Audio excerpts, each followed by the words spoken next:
ಆಗ್ಬೇಕದು. ಈಗ ನೀವು ಹೊಲದಾಗ ಬೀಜ ಹಾಕಿ ಬಂದಿರ್ತೀರಿ, ಅದು ಮೊಳಕೆ ಹೊಡಿಬೇಕಂತಂದ್ರೆ ಬೀಜ ನಷ್ಟ ಆದಾಗನೇ ಅದು ಮೊಳಕೆ ಹೊಡಿತದ. ಆ ಬೀಜವಾಗಿ ಹಂಗ ಇತ್ತು ಅಂದ್ರೆ ಅದು ಮೊಳಕೆ ಒಡ್ಯಾಂಗಿಲ್ಲ. ಬೀಜ ನಷ್ಟ ಆದಾಗನೇ ಅದು ಮೊಳಕೆ ಹೊಡಿತದ, ಸಸಿ ಆಗ್ತದ, ಹೂ ಬಿಡ್ತದ, ಕಾಯಿ ಬಿಡ್ತಾವ. ಬೀಜ ನಷ್ಟ ಆಗಬೇಕದು, ಬೀಜ ಸಾಯಬೇಕು. ನದಿ ಸಮುದ್ರ ಆಗಬೇಕಂತಂದ್ರ ನದಿ ಸಾಯ್ಬೇಕಾಗ್ತದ. ಗಂಗಾ, ಯಮುನಾ, ಬ್ರಹ್ಮಪುತ್ರ, ಕಾವೇರಿ ಇವು ಸಮುದ್ರದಾಗ ಸೇರಿದ್ವಿ ಅಂತಂದ್ರ ಅಲ್ಲಿ ಕಾವೇರಿ ಇರಂಗಿಲ್ಲ, ಗಂಗಾ ಇರಂಗಿಲ್ಲ, ಬ್ರಹ್ಮಪುತ್ರ ಇರಂಗಿಲ್ಲ. ಅಲ್ಲಿ ಸಾಯ್ತಾವ, ನದಿ ಸಾಯ್ತಾವ. ನದಿ ಸತ್ತು ಏನಾಗ್ತಾವ? ಸಮುದ್ರ ಆಗ್ತಾವ. ನಾನ್ ಅನ್ನೋದು ಅಹಂಕಾರ ಸತ್ತಿತ್ತು ಅಂದ್ರ ನೀವು ನರ ಹೋಗಿ ಹರ ಆಗತ್ತೀರಾ. ನರಜನ್ಮವ ತೊಡೆದು ಹರಜನ್ಮವನಾಗಿದ ಗುರುವೇ, ಹರಜನ್ಮವ ಮಾಡಿದ ಗುರುವೇ. ನೀವು ನರ ಹೋಗ್ತೀರಾ, ಹರ ಆಗತ್ತೀರಾ, ನೀವು ದೇವರಾಗ್ತೀರ ಅಂತ ಹೇಳ್ತಾರ. ಅಹಂಕಾರ ಕಳ್ಕೊಂಡ್ರ ಸಾಕು, ನೀವು ಮನುಷ್ಯ ಹೋಗಿ ದೇವರಾಗ್ತೀರಾ. ಅಕ್ಕ ಮಹಾದೇವರು ಹೇಳ್ತಾರೆ, ನರಜನ್ಮವ ತೊಡೆದು ಹರಜನ್ಮವ ಮಾಡಿದ ಗುರುವೇ, ಭವಬಂಧನವ ಬಿಡಿಸಿ ಪರಮ ಸುಖವ ತೋರಿದ ಗುರುವೇ. ಭವಬಂಧನ ಅಂದ್ರೆ ಏನು? ತಾಪ, ದುಃಖ, ಕಷ್ಟ, ಭವಬಂಧನ ಇದೆಲ್ಲ. ಅಹಂಕಾರನು ತೆಗೆದು ಹಾಕಿದ್ರಂತಂದ್ರ ಭವಬಂಧನವ ತೊರೆದು ಪರಮ ಸುಖ, ಪರಮಾನಂದ ಪ್ರಾಪ್ತಿ ಆಗ್ತಂತ ಆತನಿಗೆ. ಆನಂದವೇ ಆನಂದ. ಯಾಕೆ? ಅವಾಗ ಭಗವಂತ ನಿಮ್ಮನ್ನು ಎತ್ತಿ ಹಿಡಿತಾನಂತ. ನಾನು ಅನ್ನೋದು ಕಳ್ಕೊಂಡ್ರಿ ಭಗವಂತ ನಿಮ್ಮನ್ನು ಕೈ ಹಿಡಿದು ಎಬ್ಬಿಸ್ತಾನಂತ ಮ್ಯಾಗ. ನಿಮ್ಮಿಂದ ಒಳ್ಳೆ ಒಳ್ಳೆ ಕೆಲಸಗಳನ್ನ ಮಾಡಿಸ್ತಾನ ಪರಮಾತ್ಮ. ಈಗ ನೀರಾಗ ಜೀವಂತ ವ್ಯಕ್ತಿ ಈಜ್ ಬರ್ಲಿಲ್ಲ ಅಂತಂದ್ರ ನೀರಾಗ ಬಿದ್ದ ನಂತರ ಆ ಮುಳುಗ್ತಾನ, ತೇಲ್ತಾನ? ಮುಳುಗ್ತಾನ. ಯಾಕ? ಈಜ್ ಬರಂಗಿಲ್ಲ, ಮುಳುಗ್ತಾನ.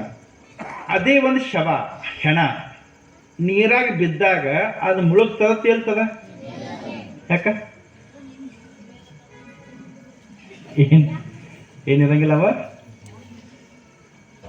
ಹೇಳ್ರಿ, ಏನ ಜೀವ ಇರಂಗಿಲ್ಲ.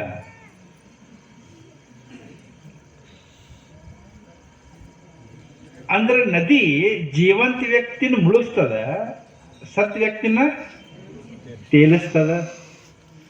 ನದಿ ಏನು ಮಾಡ್ಬೇಕಾಗಿತ್ತು?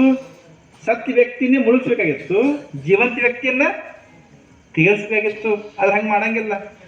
ಯಾಕೆ ಮಾಡಂಗಿಲ್ಲ ಅಂದ್ರೆ ನೀವು ಒದ್ದಾಡ್ತಾನೆ, ನಾನು ನಾನು ಅಂತ ಒದ್ದಾಡ್ತಾನ. ಒದ್ದಾಡಿದ ಅದು ಮುಳುಗಿಸ್ತದ. ಅದಲ್ಲಿ ನೀವು ಸತ್ ಹೆಣ ಬಿದ್ದಂಗೆ ಬೀಳ್ರಿ ನೀರಿನ ಮ್ಯಾಗ, ನೀವು ಜೀವಂತ ಇದ್ರೂ ಕೂಡ ನಿಮ್ಮನ್ನು ತೇಲಿಸ್ತದ ನದಿ. ಮತ್ತೆ ಈಜ್ ಬರ್ಬೇಕು, ಮತ್ತೆ ನಾಳೆ ಬಿದ್ದಿರ ಮತ್ತೆ ಹಂಗ ಈಜ್ ಬಂದ ಮತ್ತೆ ಅಪ್ಪವ್ರ ಅಂದಾರ ತಗೊಂಡು ನಾಳೆ ಹೋಗಿ ಬಿದ್ದಿರ ಮತ್ತೆ ಒಳಗೆ ಹಾಕ್ತಿದ್ದದು. ಅದಕ್ಕೆ ಕಲಿಬೇಕಾಗ್ತದ. ನೀವು ಸುಮ್ಮನೆ ಮಾಡ್ಕೊಡಿ, ಶವ ಬಿದ್ದಂಗೆ. ಶವ ಇದ್ದಂಗೆ ಹಿಂಗೆ ನೀರ್ ಮೇಲೆ ಒಟ್ಟ ಅಳಗಡಂಗಿಲ್ಲ.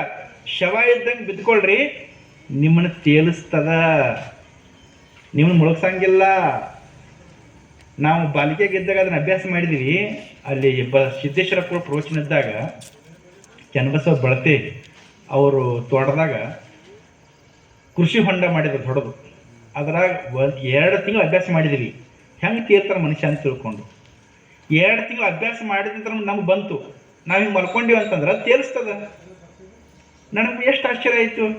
ನಾವು ಒದ್ದಾಡ್ತಿದ್ವಿ, ಮುಳುಗಿಸ್ತಿತ್ತು. ಈಗ ಆರಾಮ್ ಮಲ್ಕೊಂಡ್ರೆ ಆರಾಮ್ ತೇಲಿಸ್ತದ. ಅದನ್ನ ಕಲಿಬೇಕಾಗ್ತದೆ.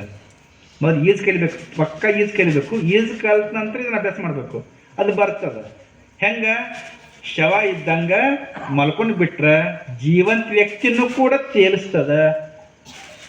ಆದ್ರೆ ಯಾವಾಗ ನಾವು ಒದ್ದಾಡ್ತೇವೋ ಅವಾಗದು ಮುಳುಗಿಸ್ತದ. ಆ ಜೀವಂತ ವ್ಯಕ್ತಿ ನಾನು ಇರ್ತದೆ. ನಾ ನಾವು ಬದುಕಬೇಕಂತ ಇರ್ತದೆ. ಸತ್ ವ್ಯಕ್ತಿಗೆ ನಾ ಬದುಕಬೇಕಂತ ಇರಂಗಿಲ್ಲ, ಸುಮ್ಮನೆ ಮಲ್ಕೋತವ. ಯಾವಾಗ ನೀವು ಜೀವಂತ ಇದ್ದಾಗನ ಸತ್ ವ್ಯಕ್ತಿ ಹಂಗೆ ನೀವು ಬದುಕಿದ್ರ ಅಂದ್ರ ನೀವು ದೇವ್ರ ಮ್ಯಾಗ ಎತ್ತಾನ. ಜೀವಂತ ಇದ್ದಾಗನ ಸತ್ತಂಗಿರ್ಬೇಕು. ಅದು ಹೆಂಗಂದ್ರೆ ಮಾಡುವಂತಿರಬೇಕು, ಮಾಡದಂತಿರಬೇಕು, ಮಾಡುವ ಮಾಟದೊಳಗೆ ತಾನಿಲ್ಲದಂತಿರಬೇಕು. ಶರಣರೆಲ್ಲ ಇದ್ದು ಸತ್ತ ಅಂದ್ರೆ ಅವ್ರು ಜೀವಂತ ಇರ್ತಾರ, ಅಲ್ಲಿ ಅಹಂಕಾರ ಇರಂಗಿಲ್ಲ. ಅಹಂಕಾರ ಸತ್ತಿರ್ತದ. ಅಲ್ಲಿ ಎಲ್ಲಿ ತನಕ ಅಹಂಕಾರ ಇರ್ತದ ಅಲ್ಲಿ ತನಕ ನಮ್ಗೆ ಆನಂದ ಸಿಗಂಗಿಲ್ಲ. ಅಹಂಕಾರ ಏನ್ ಮಾಡ್ತದ? ನಾ ದೊಡ್ಡಕ್ಕಿ, ನಾ ದೊಡ್ಡವ, ನಾ ಹೇಳ್ದಂಗೆ ಕೇಳ್ಬೇಕು, ನನಗೆ ಅನ್ಸ್ಬೇಕು. ಯಾರು ಇಂಥದಕ್ಕೆ ಗಂಡ ನನಗೆ ಅನ್ಸ್ಬೇಕಂತ ಇವ್ರು ಅಂತಾರೆ. ಅವ್ರು ಏನಂತಾರೆ? ನೀ ನನಗೆ ಅನ್ಸ್ಬೇಕಂತ ಅವ್ರು ಅಂತಾರೆ. ಯಾಕೆ? ಅಹಂಕಾರ. ನಾ ಹೇಳ್ದಂಗೆ ಕೇಳ್ಬೇಕು ಎಲ್ಲರೂ, ನಾ ಹೇಳ್ದಂಗೆ ಎಲ್ಲರೂ ಕೇಳಬೇಕು ಅಂತ ಬಂತು ಭಾವ, ನಮ್ಮ ಅಹಂಕಾರ ಹೆಚ್ಚಾಗಿ ಚಾಲು ಆಗ್ತದೆ. ಕೇಳಿಲ್ಲ ಅಂತಂದ್ರೆ ತಾಪ ಆಗ್ತದ. ಅದಕ್ಕೆ ನಿಮ್ಮ ಅಹಂಕಾರ ಕಳ್ಕೊಂಡ್ರಿ ಅಂತಂದ್ರೆ ನೀವು ಹೇಳೋಂಗೆ ಹೇಳಿ